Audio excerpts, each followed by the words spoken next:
everyone. Thank you so much for being here today. First, a quick moment. Could everyone please silence their cell phones if you haven't already? Thank you.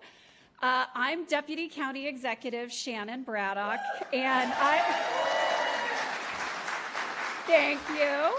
I just want to thank everyone for being here today. It has been my privilege to serve alongside Executive Dow Constantine for my 15 years that I have worked at King County.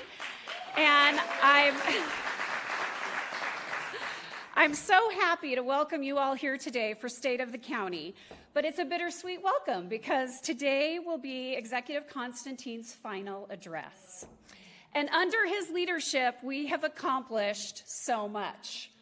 But I think I'll let him tell you more about that. So please join me in welcoming our executive, Dow Constantine.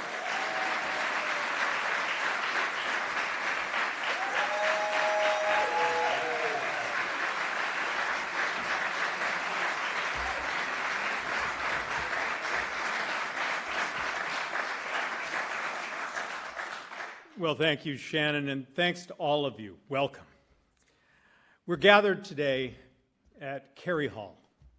It opened in 1921 as home to Cornish College of the Arts.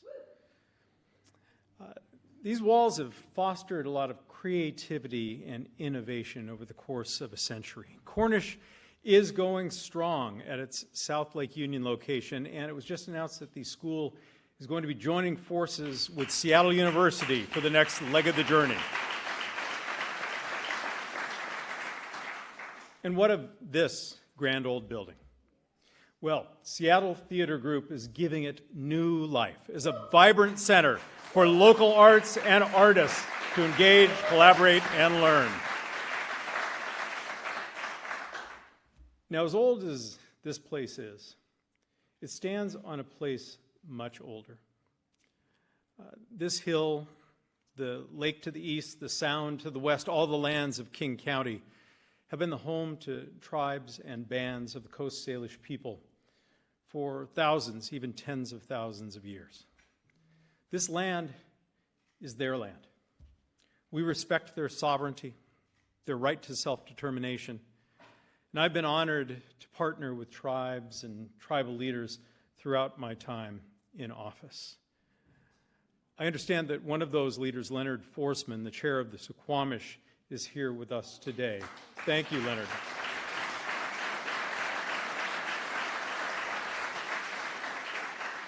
Oh, and go Dogs. Go Dogs. Yeah, that's right. Leonard's a regent at the university. Friends, this is it.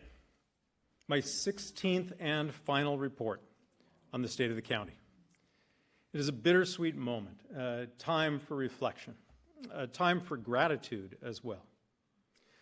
First and foremost, I am grateful that my family is here with me today. How fortunate am I that I can share this moment with them? Shirley and I are blessed with this bright and talented tween who's missing 5th grade right now.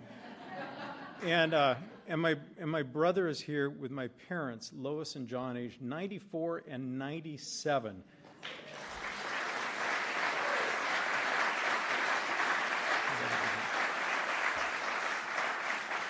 Thank you for raising us here. Thank you for raising us in this spectacular place. I am grateful as well for my team past and present, for my supporters and allies, for the people who have elected me 11 times, 12 if you count high school, to serve the people to the best of my ability. At the risk of understating the point, a lot has changed since 2009. The year Shirley and I attended the inauguration of America's first black president. The year I got to take the first light rail trip on our new one line from Westlake to SeaTac with the legendary Jim Ellis and others. The year I paid off my student loans. And the year I was elected executive. In that first year in office, I laid out our plan for working together to become one King County. I described a path forward, innovating and adapting to the wreckage of the economy wrought by the Great Recession. Now, 3 governors, 4 presidential administrations, and depending on how you count, 5, 6, or 7 Seattle mayors later, I'm still standing.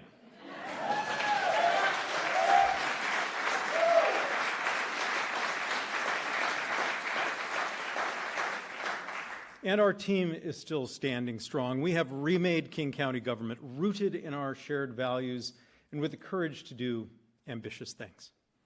We've acted with purpose and resolve, even when it was difficult, which was often. But we've navigated those difficulties, holding fast to our values, and we've created real and meaningful change for the people of King County. I am honored to have been your executive, the executive of one of the largest and most forward-thinking jurisdictions in the country. Thank you.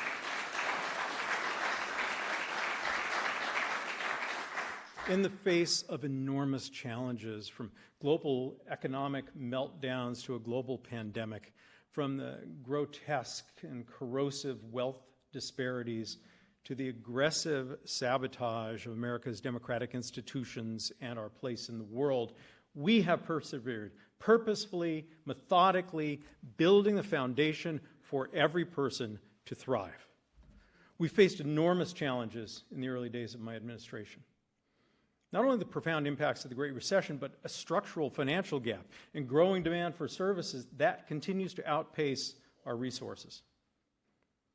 King County has long struggled with the constraints of an arbitrary 1% cap on property tax revenue. First proposed by an initiative huckster whose name we did not mention here, 25 years later, that policy continues to severely limit our ability to fund essential services. For example, if revenue had simply kept up with inflation and population growth since 2001, property taxes this year would have contributed about $914 million to the general fund. The actual revenue is projected to be about $440 million, cutting our purchasing power by more than half. Those dollars could have been used to fund critical programs, like behavioral health services, like public health clinics, like public safety. Leading with our values, we have asked voters to support important services that would otherwise have been eliminated, and they have generously agreed.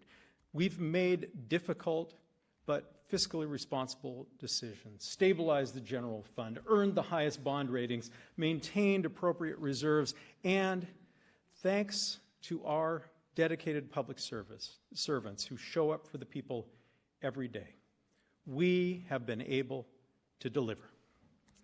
I want to be clear. King County is financially healthy, but all we've done to mitigate the impact of the ever-declining general fund could not erase this artificially created structural deficit. Unless we get help from the legislature, as the next biennial budget is prepared over the coming months, there will be tough and harmful choices.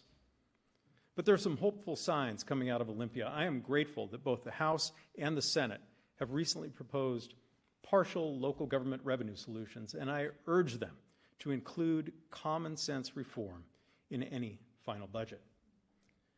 Now, at the start of my administration, I laid out a vision for King County government to be responsive, effective, and accountable to the people we serve.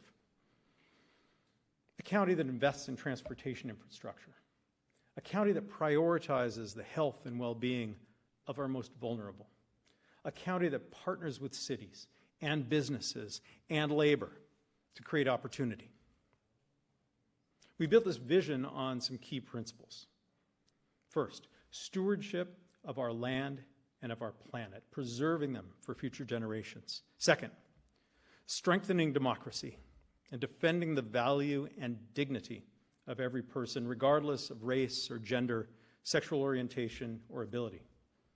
Third, a commitment to responsible budgeting and continuous improvement, making this shared enterprise ever more able to deliver what the people need to succeed.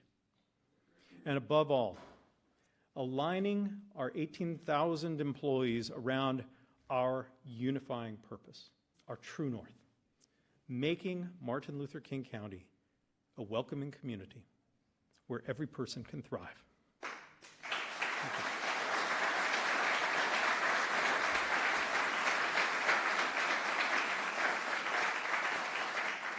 These principles have allowed us to continually deliver on our promises over all these years and to grow our region's potential to meet the evolving needs of the people. Let's start with that first principle, stewardship. Our vision of a future worthy of every person here today and all those who will follow guides our work to preserve our natural environment. I launched the Land Conservation Initiative in 2016 to protect the last best 65,000 acres of open space within a generation before it's gone forever. Through the initiative, we have already protected 30,000 acres of irreplaceable forests, farmlands, river corridors, and even urban green space. Thanks to King County voters' support of conservation futures and of the Parks Levy, we have been able to accelerate investmets to save these critical places. We've completed large restoration projects along the Green and Duwamish, along the Cedar and Snoqualmie rivers, restoring 500 acres of fish and wildlife habitat while protecting farmland and homes and roads from flooding and erosion. One example of our progress is the Lake Sammamish kokanee salmon.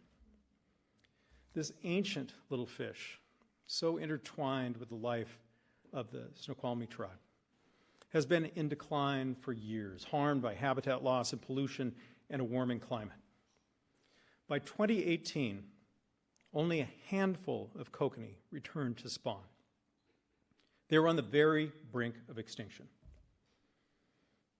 I declared that we would not stand by and watch this happen. And in partnership with the tribe, with cities, and with community volunteers, we launched extraordinary measures to rescue the kokanee. How extraordinary? We organized an airlift of little fish to and from a hatchery on Orcas Island. Yeah.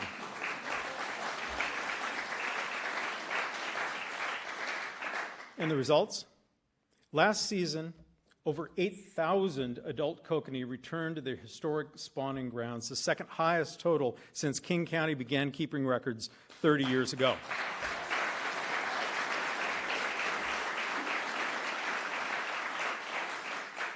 That is the sort of thing that makes this very tough job worthwhile. It's one small example of what we have done over the past 16 years and what we can do moving forward to protect and restore our natural environment for people and all the creatures of the earth. When we unite in common sense, when we unite around a common vision, we can accomplish great things. The same holds true when we take on big infrastructure challenges like wastewater and stormwater, like building decarbonization and transit.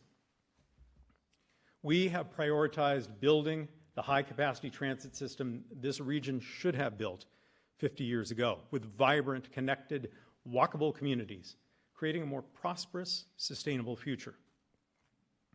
16 years ago, our transit system looked very different.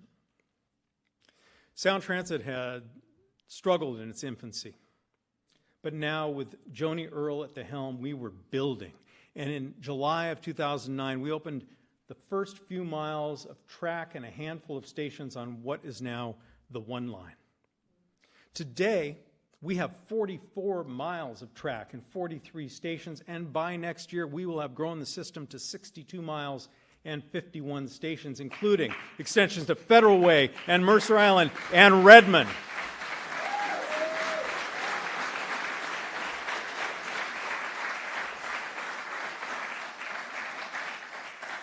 And that Redmond extension is the very first project in Sound Transit 3.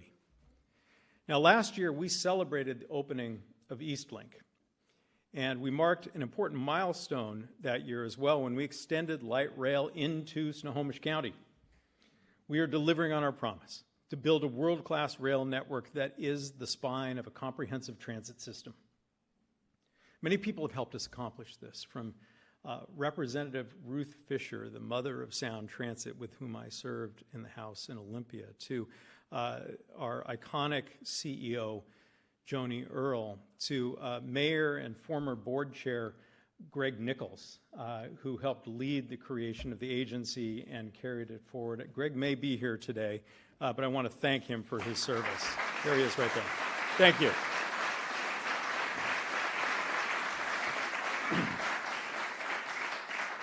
And meanwhile, at Metro, we have launched 8 rapid ride routes with 4 more on the way, creating fast, frequent, reliable, and popular service across the length and breadth of the county. This was the vision of my predecessor, Ron Sims, and I want to thank him for his innovative idea and for all he did for the people, for the environment, and for the future of this place we call home. Thank you, Executive Sims.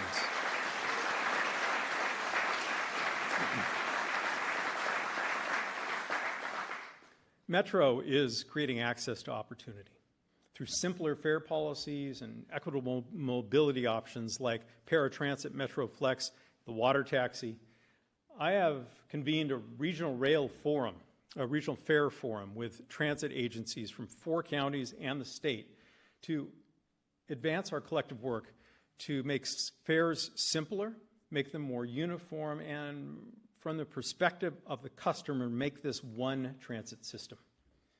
And while we expand service and make transit easier to use, we're also driving the transition to a zero-emission Metro fleet. We are determined to put the days of diesel behind us and invest in new technology.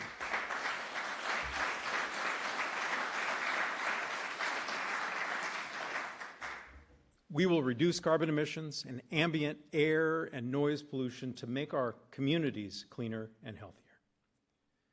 We are well on our way to creating the system we've always envisioned, a transit network on which thriving communities and a thriving economy are built. We know people need to get to work and school and essential services efficiently and affordably, and also safely. People need and deserve to be and to feel safe. And that's why we've taken action for the immediate and the long-term safety of our transit system. At Metro, we have more than doubled the number of transit security officers to 175, and we're on track to hire 20 more commissioned transit police.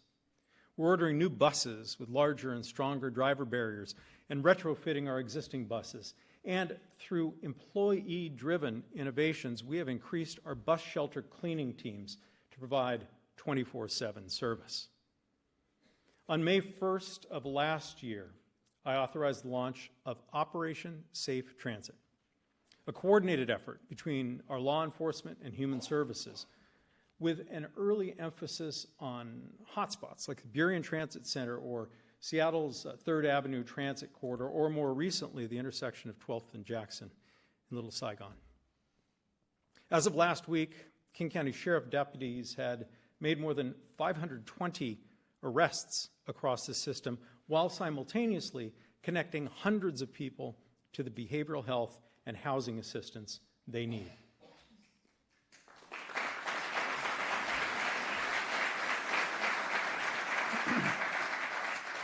But let me be clear. For transit to be truly safe, our communities need to be truly safe. King County needs to intervene upstream to reduce crime, gun violence, behavioral health crises. We are working to give every person the ability to live a safe and productive life, knowing that if they reach out for help, it will be there. A big part of that security is having a safe and stable place to call home. Secure, affordable housing is essential to community health. No one was a greater champion for affordable housing than my former House colleague, Frank Chop. He passed away this last weekend. We will honor his legacy through our continued effort to secure, as he said, home, health, and hope for all.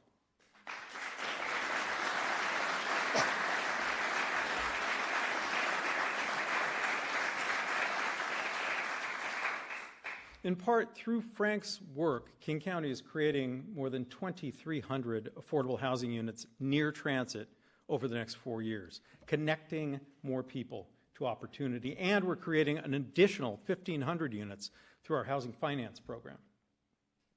Last year, we helped families, seniors, and veterans open the doors to nearly 1,800 new affordable homes. This progress has been critical to counter the scarcity of available and affordable housing as our county population grows. But we know too well that many of our neighbors simply do not have a safe place to call home. While many would like to argue otherwise, homelessness is at its core a housing issue. Thank you. We're advancing multiple strategies to bring more people inside, including our Health Through Housing initiative. As of the end of 2024, we've secured over 1,400 units across 11 buildings in Auburn and Burien, in Redmond and Renton, and several in Seattle, providing stable housing for those without it. And we're opening 3 more buildings this year in Federal Way, Kirkland, and just a few blocks from here on Capitol Hill.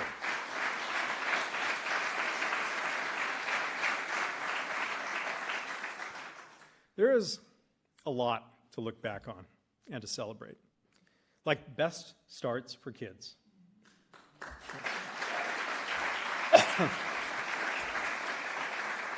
Our innovative approach to ensure that our youngest residents have the opportunity to thrive. Embraced by county voters, it is truly a generational investment, helping babies grow up through the school years into young adulthood, ready to go out into the world. Happy, healthy, safe, and thriving. In less than 10 years, we have reached more than 750,000 youth and their families. Thank you to our staff. Thank you to all our community partners who rallied around this noble idea and made Best Starts for Kids such a success.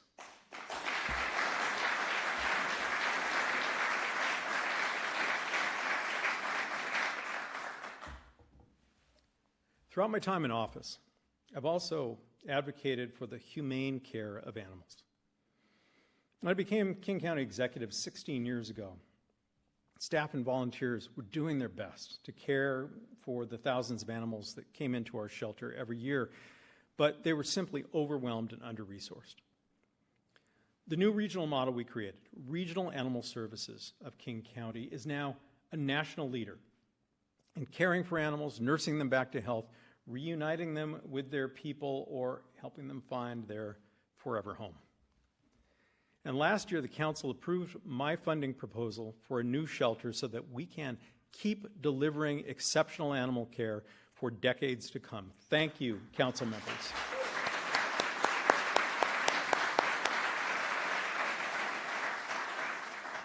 Okay, so we've covered a lot so far.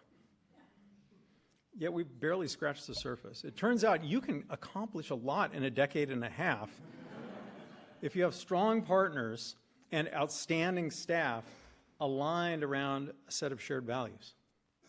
Don't worry, I will not take you through every policy and program over the 4 terms that I have served. Rather than listing the particulars for the next 5 or 6 hours, I'll just say this: we have been relentless in our commitment to progress.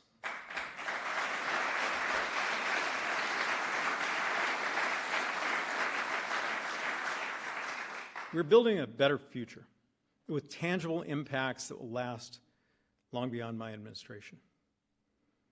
Okay, maybe just a couple more. Take our critical investments in behavioral health. We are expanding access to essential mental health and addiction services. After years of neglect at the federal level, through our transformative crisis care centers initiative, people will receive the behavioral health care they need when and where they need it.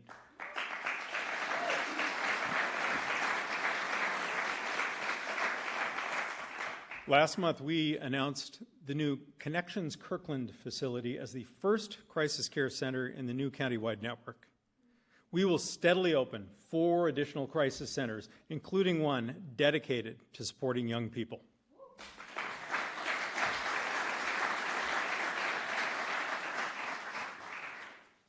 But even before that, we've deployed 32 mobile crisis response teams to help those who need urgent care. And we will keep growing this resource. There are more youth-focused teams on the way. Now, when a person's mental health or substance use reaches a crisis point, it can also be a turning point toward support and recovery, but only if the right treatment is available when it's needed. That's why we prioritize connecting people to the resources and life-saving interventions that are proven to work. We're taking action along multiple strategies, restoring residential treatment beds, including a new 16-bed facility that opened last fall, issuing buprenorphine prescriptions through our on-demand prescribing line, connecting nearly 700 people last year to anti-addiction medication, deploying life-saving supplies like naloxone in more places, from first responders to vending machines, and later this year, opening the region's first post-overdose recovery center and a new sobering center. None of this would be possible without a robust, diverse behavioral health workforce. So we have added scores of new apprenticeships and awarded nearly $17 million to support and train and recruit caregivers, because it takes people to treat people.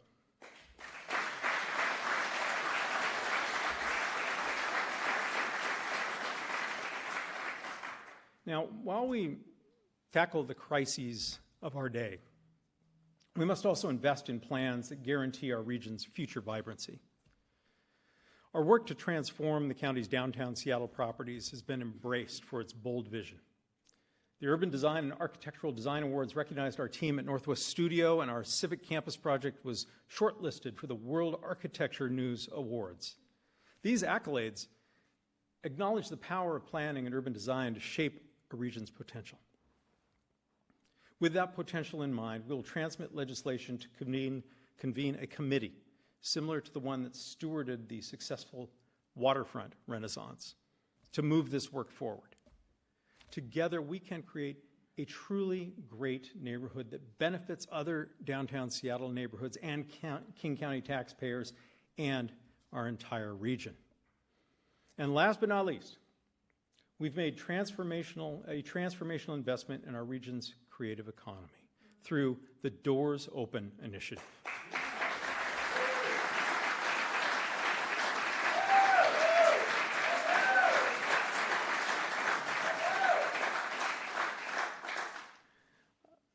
Doors Open will generate nearly $100 million per year to support arts and heritage, science, and historic preservation. It will make a meaningful difference in our community by opening doors so that every King County resident can be a participant and a patron and a part of our cultural conversation.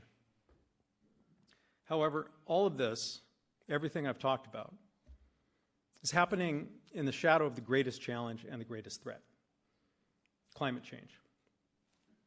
What we do right now will define our future, and it is our responsibility to the communities we serve and to those who will follow to do everything in our power as soon as possible. We are taking bold steps. We're reducing carbon through our RE+ Zero Waste initiative. We're transitioning to electric vehicle fleets. We're investing in the built environment, including $20 million in climate equity capital projects to support those most affected by climate change. There's reason to be hopeful.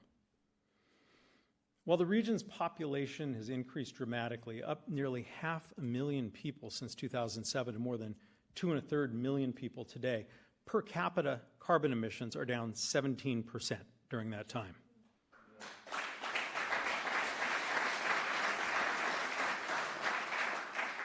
We're readying our people and places for the climate impacts we're already experiencing. This includes heat mitigation strategies to prepare for extreme temperatures, building our wildfire preparedness, response, and recovery capacity, and expanding green jobs to both protect the environment and provide access to high-wage careers. Soon, we will deliver our latest Strategic Climate Action Plan. It will provide the roadmap for King County to keep advancing our commitments to greenhouse gas reduction, sustainable and resilient frontline communities, and climate preparedness over the next 5 years and beyond. Now, I know that felt like a lot. Because, my friends, this has been a lot. The journey has not always been easy, but it has always been worth it. At its heart, our work is about creating a high-functioning enterprise that delivers for the people who call this place home. It's about taking that quality that is at the very heart of our civilization, that essential human quality that is so scorned by the new extremists, empathy, and making it actionable, giving it life in budgeting and policy and in politics. We value the people we serve. We value the public employees who devote their lives to serving the people, learning and wielding the tools of continuous improvement to ensure our work is ever more effective and always keeping oriented to that true north in everything we do. And so, friends, do not succumb to the cynicism and the threats issuing from the other Washington. We have the industry, the intellect, the character, the values to stand strong and chart our own course.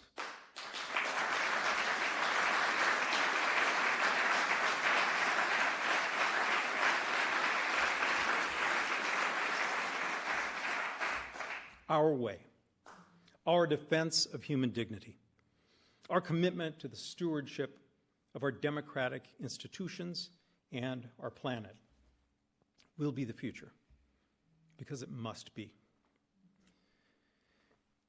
As I reflect on these nearly 30 years in the House and the Senate, on the County Council, and as your executive, I am filled with gratitude. Gratitude for the partnerships we've built across sectors and communities. Gratitude for the thousands of elected officials alongside whom I have toiled, including my colleagues on the County Council since 2002. Gratitude for King County's dedicated employees and for my stunningly talented, capable, principled leadership team members.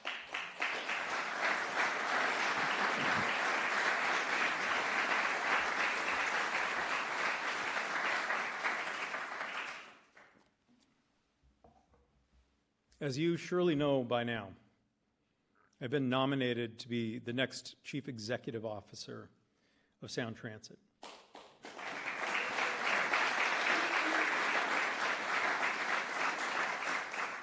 I cannot think of a better next chapter to continue work that has been at the very heart of my public service since my council days. Should the board at its meeting tomorrow agree, it would mean leaving this office of King County Executive sooner than I had planned. There will be no time for long goodbyes. So let me say goodbye now, in case I don't have another chance. I would like to take a moment to recognize my team, past and present, all the progress we have made, all the crises we've solved, and the success we have enjoyed. Those belong to you, your brilliance, your values, your dedication. From the bottom of my heart, thank you.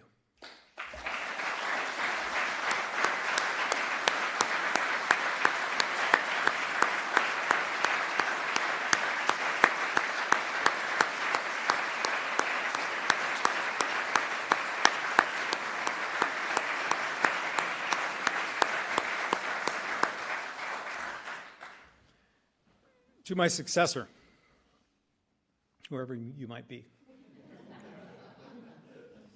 The work ahead is as critical as ever.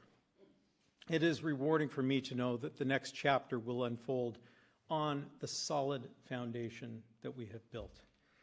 And I will be there to help or to stay out of your way as needed. And finally, to the people of King County, thank you. Your trust, engagement, and commitment to building a stronger, more just community and a better future have made everything possible. Because of you, the state of King County is strong, resilient, and brimming with possibility. Serving you as your executive has been the honor of a lifetime. Farewell.